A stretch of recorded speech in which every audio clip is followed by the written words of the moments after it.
Hey, what's going on, everyone? I am Bubbles BuzzerBeater, and this is the unofficial official BuzzerBeater YouTube channel, back again with another video.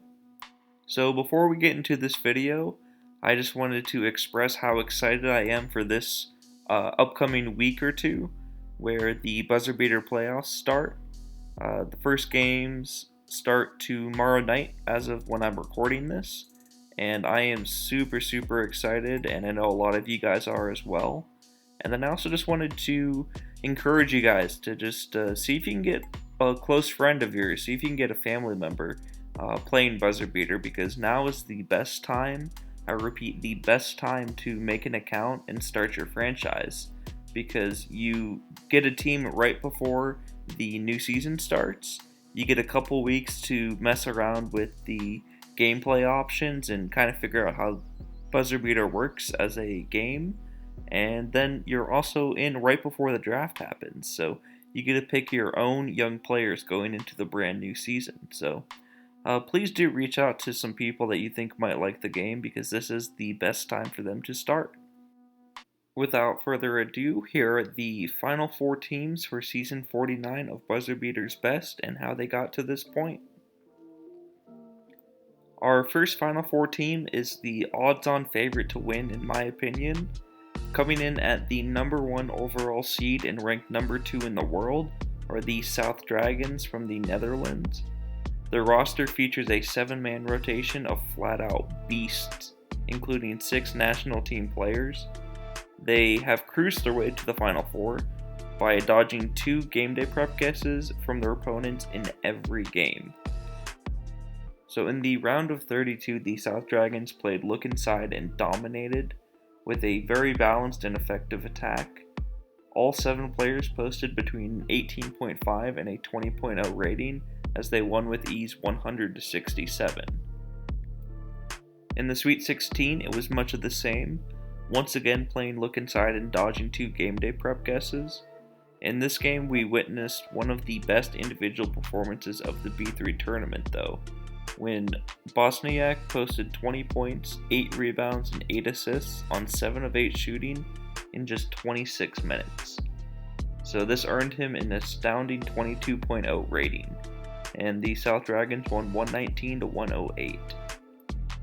Lastly, to punch their way into the Final 4, South Dragons finally switched up their offense and ran motion, and for the 3rd time in a row, they dodged 2 game day prep guesses from their opponent. And in truly one of the best performances of the tournament, the South Dragons were just shy of having everyone in their lineup record a 20.0 rating or better. The team that will be going against the South Dragons are the March Madness-like Cinderella team of the tournament, the Kelana Jaya Knights from Malaysia. And their roster consists of 5 national team players and a reverse patient specialist in their point guard, Artem. So in the round of 32, the Knights played reverse patient with Artem at power forward, and Artem did not disappoint. So he dropped 35 points and he led his team to an 84-64 win in the round of 32.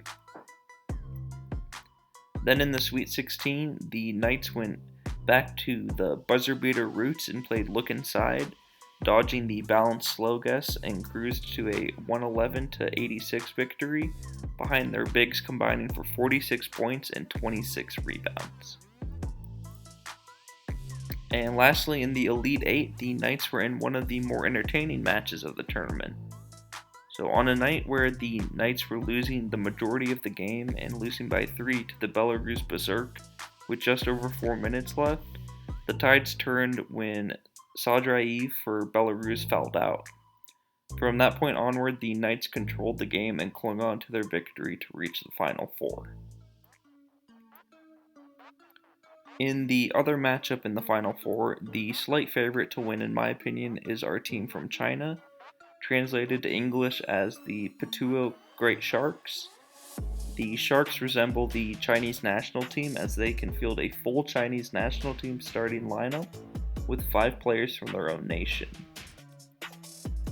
In the round of 32 for their team, the Sharks dominated 116-87 behind 34 points and 9 assists from their starting point guard.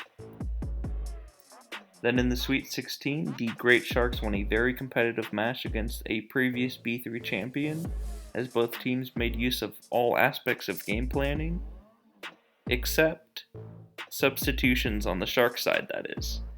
The Great Sharks pulled away with the 94-82 victory, with nearly all the minutes going to just their 5 starters. And lastly, in easily the most shocking game of the entire tournament for me, the Putuo Great Sharks dethroned the previous champions in the Folgado Lakers. Darko Nako played his cards perfectly, double guessing inside and fast correctly, but it was not enough to beat the well-oiled look-inside machine that is the Chinese national team. So the game was close, but after one of his starters, an American favorite actually, Claude Lind, fouled out with just under 5 minutes to go, the Folgado Lakers fell to the Sharks. And last but not least, RakBa from Finland will face off with the Great Sharks, featuring the roster with the least amount of national team players left in the tournament, but one of my favorite players, Mark Simon. On a team that has only one national team player, Mark Simon has he's been the biggest reason that RakBa is still in the tournament, in my opinion. So in the round of 32, RakBa's win was never in question. Dodging an inside guess for game day prep, Mark Simon destroyed his opponents and put up 26 points, 17 rebounds, 3 steals, 3 blocks, and 7 assists. And I'm losing breath just saying that box score. So let me say it one more time. 26 points, 17 rebounds, 3 steals, 3 blocks, and 7 assists, representing his version of what I think Rudy Gobert mixed with Tony Parker might look like for a Frenchman. Then in the Sweet 16, RakBa risked it all, thinking that their opponent would play look inside, and with 2 incorrect game day prep guesses, RakBa's players had to grind even harder, led once again by Simon, who posted a game-high 22 rebounds and 19 points.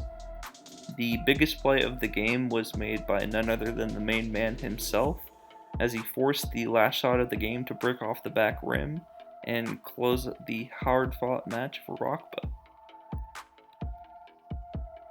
And then last, the talk of the week. In RakBa's Elite 8 matchup, it was another incredibly close game and another clutch performance by Mark Simon. While he didn't light up the box score in this game, his leadership kept his teammates playing at their best, and Simon once again showcased his Mamba mentality, doing anything within his power to pull down the last rebound of the game after his team forced a shot to miss with only 2 seconds left on the clock. Seconds later, Aiden Amir became one of the most hated players of the tournament. So just moments after Amir bricked a free throw that would have helped send the game into overtime, Amir became so upset that his team was about to lose, he clotheslined a RakBa player and injured him right as the game clock was expiring. So despite these actions, RakBa did not retaliate. They simply made one more free throw to solidify their win, and they went on their way to the Final Four. So now that we've looked at the 4 very different journeys to the Final Four, who is your favorite to win it all in Season 49? I have kind of the general synopsis for the teams. So I have the Cinderella, the Super Team, the Chinese National Team, and Mark Simon and his clutch buddies. So please comment below with your thoughts of who you want to win or who you think is going to win. And please like and subscribe if you enjoyed this recap. I hope all of you guys have a good day. Thanks. Bye.